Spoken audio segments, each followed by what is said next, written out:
बिस्मिल्लाहिर्रहमानिर्रहीम। अस्सलाम वालेकुम। सेकेंड ईयर बेटा, आपके बायोलॉजी के चैप्टर नंबर 25 का आज लेक्चर नंबर 4 है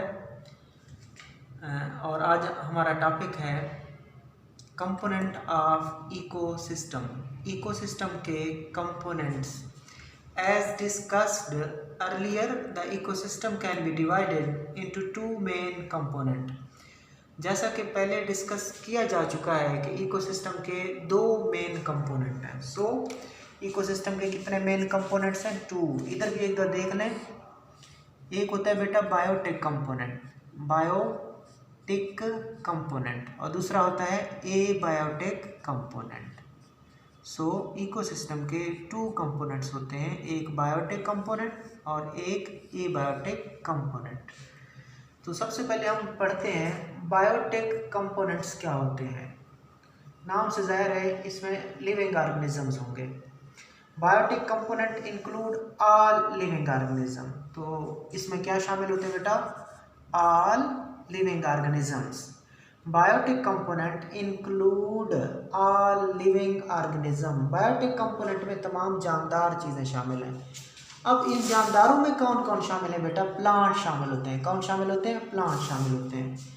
इसके बाद कौन शामिल होते हैं? एनिमल्स शामिल होते हैं, सपोर्टेड बाय बायोस्फीयर। और फिर इन प्लांट और एनिमल को सपोर्ट कौन करती है बेटा? उनको सपोर्ट करती है बायोस्फीयर। इसके अलावा भी बेटा जानदार होते हैं। बायोटिक कंपोनेंट के अंदर लिविंग ऑर्गेनिज्म आते हैं और उन लिविंग ऑर्गेनिज्म में प्लांट्स आते हैं, एनिमल्स आते हैं। इसके अलावा और लिविंग ऑर्गेनिज्म कौन हो सकते हैं बेटा? फंजाई भी लिविंग ऑर्गेनिज्म होते हैं बेटा। किंगडम प्रोटिस्टा के जानदार, प्रोटिस्टा के जानदार वो भी लिविंग ऑर्गेनिज्म होते हैं, जिसमें प्रोटोजोआ आते हैं, जिसमें फंजाई लाइक प्रोटिस्टा आते हैं, ठीक है, और जिसमें क्या आते हैं? अल्जी आते हैं। इसके अलावा जो बैक्टीरिया और सियानोबैक्टीरिया हैं, किंगडम मोनेरा के अंदर कौन आते हैं? बैक्टीरिया और सियानोबैक्टीरिया। बैक्टीरिया और सियानोबैक्टीरिया वो भी क्या है? जानदार हैं। ये चीज़ें जानदार होते हैं। किंगडम मोनेरा वाले जानदार जिसमें बैक्टीरिया सियानोबैक्टीरिया शामिल हैं, प्रोटिस्टा जिसके अंदर अल्जी, उसके बाद प्रोटोजोआ और फंजाई लाइक प्रोटिस्ट शामिल हैं, वो भी जानदार हैं। फंजाई भी जानदार हैं, प्लांट भी जानदार हैं, एनिमल भी जानदार हैं। ये इकोसिस्टम का जानदार हिस्सा है, लिहाजा जानदार हिस्से को हम क्या कहते हैं? Biotic component. और आपने कहा कि biotic component is supported by biosphere. Biotic component को कौन सपोर्ट करती है? बायोस्फीयर। अब biosphere is spread out over the surface of the planet Earth, extending about 8 to 10 kilometers to the upper reaches of the atmosphere and also the same distance into the depth of the ocean। इस बात को आपने समझना है कि biosphere is spread out over the surface of the planet Earth, extending 8 to 10 kilometer to the upper reaches of the atmosphere। इसका मतलब क्या है बेटा? इसका मतलब सपोज बेटा ये क्या है? समंदर है, ये समंदर है, और उसके बाद यहाँ पे क्या है? ये ज़मीन है, और ज़मीन के ऊपर ये क्या है बेटा? पहाड़ है। और आपको पता है कि जो बायोस्फीयर है ये क्या है बेटा? This is sea and this is mountain and this is surface of Earth, surface of Earth. उसने कहा कि बायोस्फीयर जो है वो सरफेस ऑफ अर्थ से ऊपर तक फैला हुआ है, टॉप ऑफ द माउंटेन तक फैला हुआ है।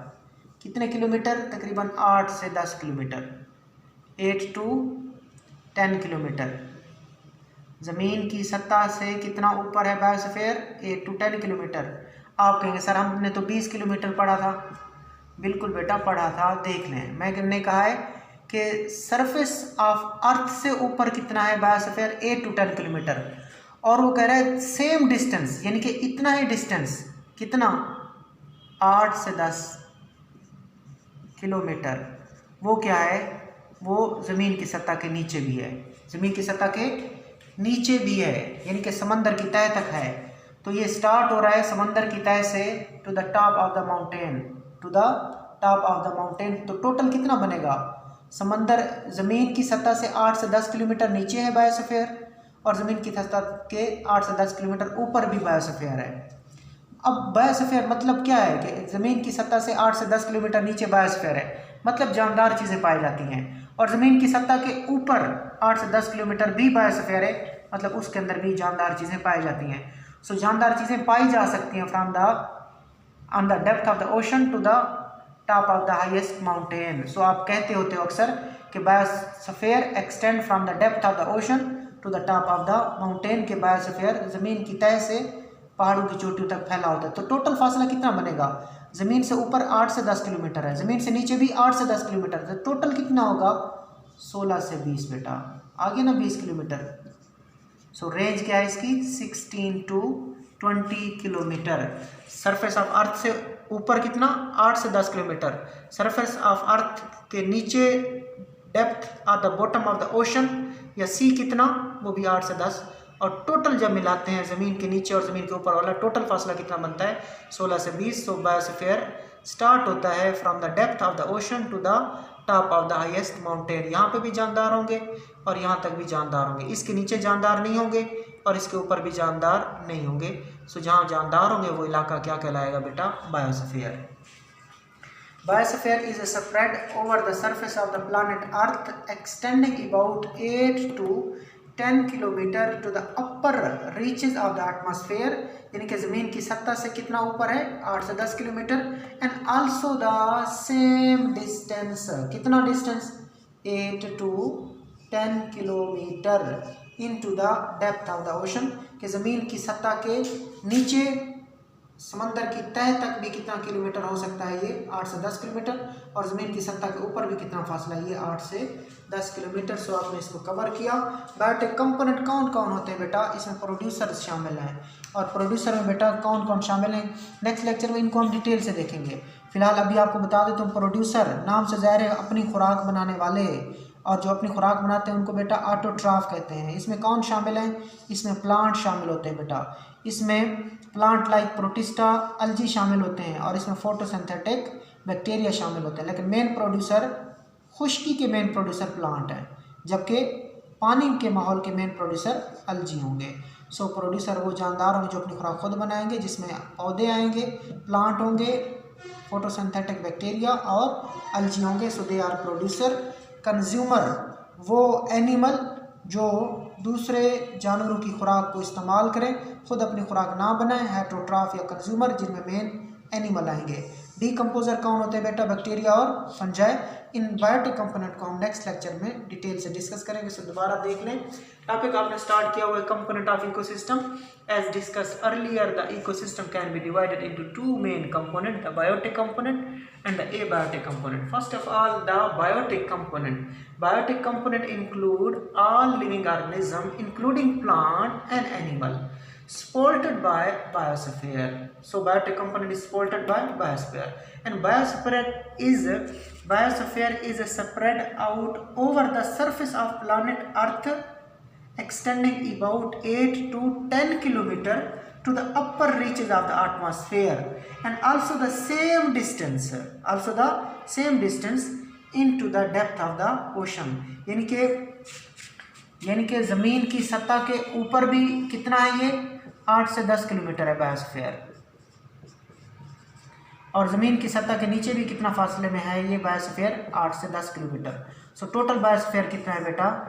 ये तकरीबन बनेगा 16 से 20 किलोमीटर। 16 से 20, 16 to 20 किलोमीटर बनेगा from the depth of the ocean to the top of the mountain. And biotic component include producer, the consumer and the decomposer.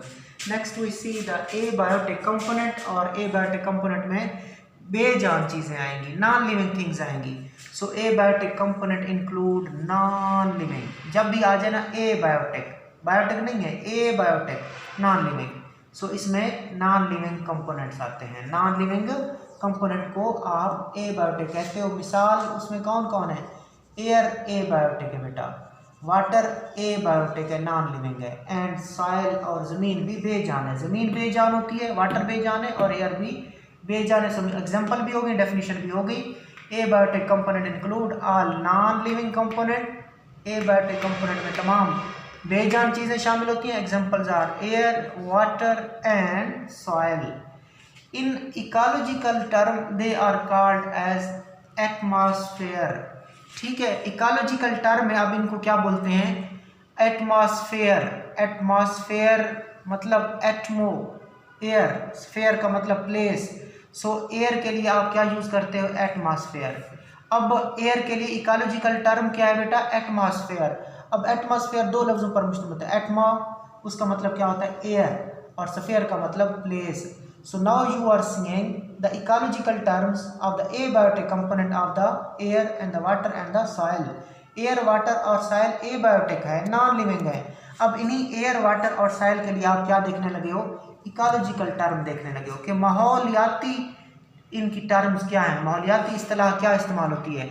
Atmosphere के लिए, एयर के लिए एटमॉस्फेयर। अब एटमॉस्फेयर फिर दो लफ्जों पर मुश्तमिल होता है। एटमा जिसका मतलब एयर और स्फेयर का मतलब प्लेस। स्फेयर का मतलब प्लेस होगा, एटमा का मतलब एयर। सो एमसीक्यूज भी पूछेंगे what is the meaning of atmo, आप कहेंगे air, sphere, place. Hydrosphere, hydro mean water and sphere mean place, so water वाली प्लेस। सो हाइड्रोस्फेयर किसके लिए यूज हो रहा है बेटा? वाटर के लिए। किसके लिए? Water, hydrosphere. And lithosphere, litho mean earth and soil, litho mean earth और सॉइल। लिथो का मतलब अर्थ या सॉइल है, स्फेयर का मतलब प्लेस। सो तीन जगहों पे स्फेयर प्लेस के लिए इस्तेमाल हुआ है, जबकि लिथो मीन अर्थ और soil, hydro mean water and atmo mean air. So कितनी इकोलॉजिकल टर्म है बेटा? Atmosphere for air and hydrosphere for the water and lithosphere for the earth or for the soil. So earth, soil, water and air, they are the abiotic component. So abiotic component कौन कौन से बेटा? Water है, soil energy है, और soil energy क्या है बेटा? सन से आती है। टेम्परेचर हो गया, ग्रेविटी होगी, उसके अलावा बेटा टोपोग्राफी होगी। ये सारी चीज़ें क्या आती हैं बेटा? ये सारे एबायोटिक कंपोनेंट हैं, सारे एबायोटिक कंपोनेंट है। सो बेटा आपने टॉपिक कवर किया एबायोटिक कंपोनेंट में, एक रिवाइज करा देता हूँ। Abiotic component include all the non living component such as air, water and soil. In ecological term they are called atmosphere and it is made up of two words. Atma mean air and sphere mean place, and other one is hydrosphere, and hydrosphere it is made up of two words. One is hydro which meaning water and sphere mean place. Lithosphere, litho mean earth or soil and sphere mean place. And abiotic component are water, soil energy, temperature, gravity, topography. So अगर कोई आपसे पूछे कि water, soil energy, temperature, gravity, topography क्या है, तो आप कहेंगे एबायोटिक कंपोनेंट। और एबायोटिक कंपोनेंट क्या होते हैं? नॉन लिविंग ऑर्गेनिज्म होते हैं। और आपको पता है बच्चा जो टोपोग्राफी होती है वो क्या होती है? Arrangement of the natural and the artificial physical feature of an area. ठीक है बेटा, कि arrangement of the natural and the artificial physical feature of an area. ठीक हो गया, तो ये आपका टॉपिक कवर हुआ आज, कंपोनेंट ऑफ इकोसिस्टम।